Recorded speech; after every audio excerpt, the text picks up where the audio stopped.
All right, this is what I want to know. All right, this is from INSTI. I don't know this website. I don't.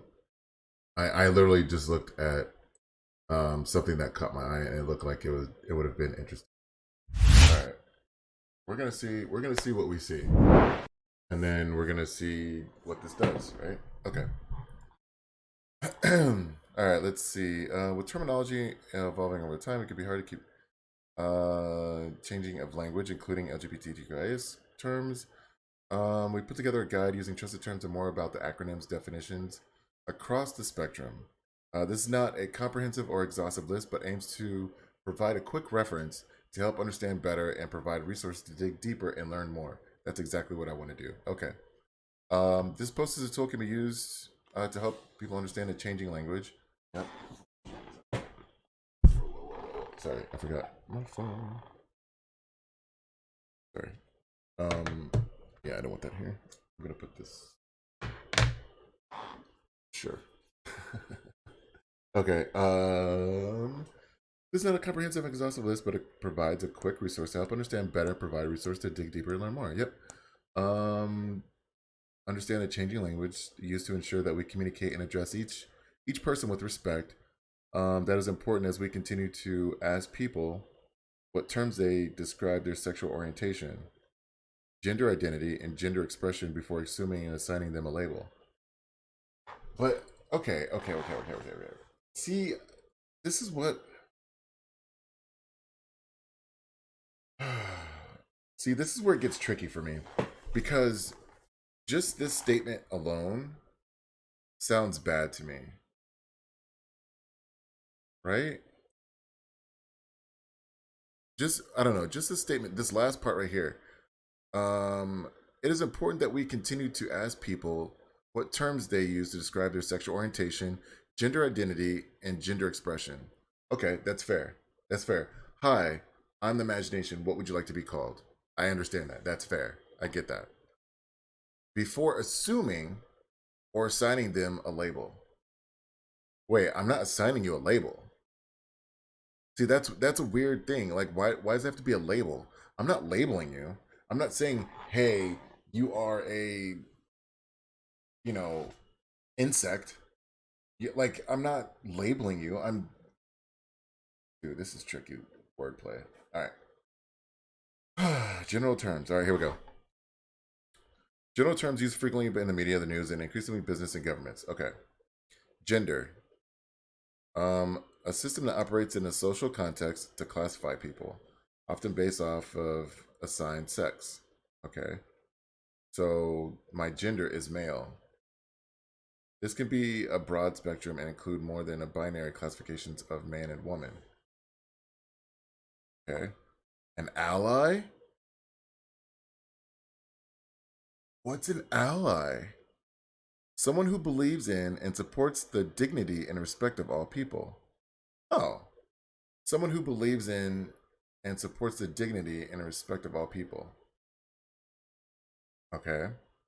An ally does not identify as a member of the group they support, but takes actions or advocates for groups experiencing social injustice. Okay, so I guess in a sense I'm an ally, but I don't member of the group that they support, but takes action or advocates for the group's experiences. I don't take action though. So am I not an ally? So am I just a regular person because I don't meet all the characteristics of an ally? Is that am I reading this correctly? Is that what this is? Protected grounds. Jesus, what is that? Categories of social identities or experiences that have historically been based on discrimination, harassment, or disadvantages. These include, but not limited to, age, ancestry, race, citizenship, marital or family status, sexual orientation, gender identity, gender expression, or disability or criminal records. Wait. Oh. Okay, I see what you're saying. I misread that. Sorry. Okay. These are protected grounds, which means these are things that you can't discriminate against, basically. Gotcha. Okay. And then there's discrimination. Holy shit.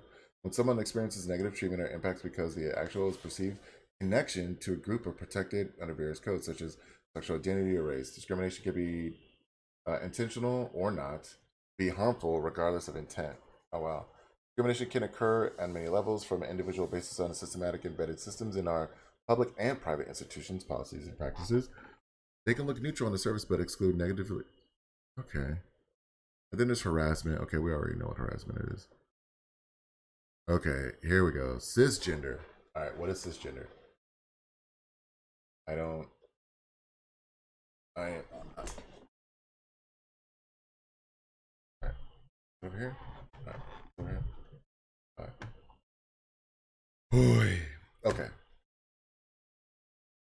Cisgender, a person who identifies with the gender associated with sex, with the sex they were assigned at birth, in line with dominant social expectations. Wait, what? A cisgender is a person who identifies with the gender associated with the sex they were assigned with at birth. Okay. In line with dominant social expectations. Okay. So I would be considered a cisgender, I guess, right? Okay. Transgender, a person who does not identify, either fully or partially, with the gender associated with the sex they were assigned at birth. Oh, I did not know that. In line with it. Oh, this term is often used as an umbrella to represent a wide range of gender identities. I did not know that. I did not. See, this is why I'm reading this shit. I have to educate myself. I did not know that. I. Okay. So you don't identify fully or partially. See, now I'm curious. Like, what is the partial part? Like, you know what I mean? Like, what's the partial part of where you don't feel, you don't associate with the same identity, or you don't identify, right? Like, what's the partial part? Like, dude, I am so confused. But I'm getting there. I'm getting there. Okay, trans umbrella. The term trans is frequently used as a catch-all for many terms. Yep, include transgender, gender queer, a gender, two spirit. Except, what is a gender and two spirit? What are these? Some people may identify with these two, or may identify with these or specific terms, but not with the term trans. Some people may also identify with trans, but not with the other terms under the umbrella. Okay. While these terms are share commonalities with the term trans, they also unique in their reference to specific relationships between a concept of gender identity and assigned sex. Okay. FTM. What is FTM? This means female to male. Oh, okay, because we're talking about transgender. Okay, okay, okay, okay, okay, okay, okay. All right, I'm trying to get the acronyms. I didn't know what FTM. Okay. Hmm. Okay. FTM means female to male, and refers to the transgender person who was assigned female at birth. Yep. And whose gender identity is that of a man. Okay, so female to male is you are female at birth, but you identify as a man. Okay, all right. And then obviously male to female is the opposite. Okay, got it. Gender non binary.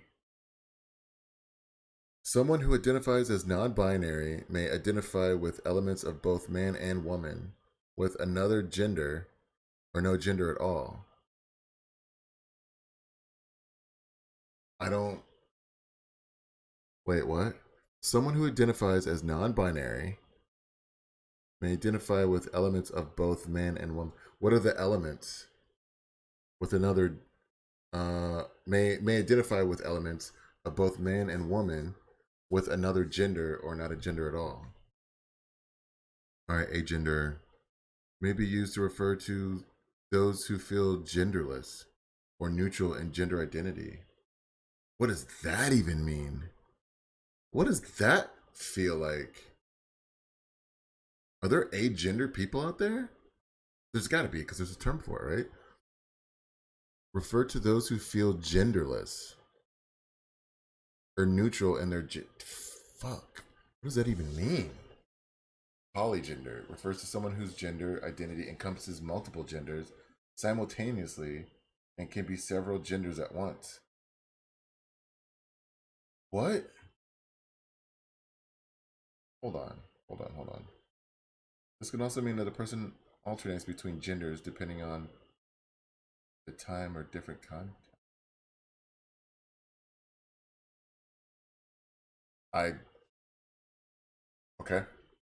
By gender refers to someone who identifies with two genders. What's a gender? Hold on. Can we I gotta go back. What's a gender? A system that operates in social contexts to classify people, often based off their assigned sex. Okay. This could be broad spectrum and include more than binary classifications of man and woman. Okay. So man, this is tricky. This is I mean, I'm not gonna lie, this is kind of confusing to me. Um for someone whose gender identity encompasses multiple genders simultaneously and can be several genders at once. How do you become several genders at once? Based off of the different contexts. The time, okay. As two genders, someone would describe being non-gender not as an even split, but that different aspects of their gender identity come forward. What? They're queer. A person whose gender exists outside the gender binary. People who blur gender norms may identify as woman, man, both, neither, or may reject gender. All right.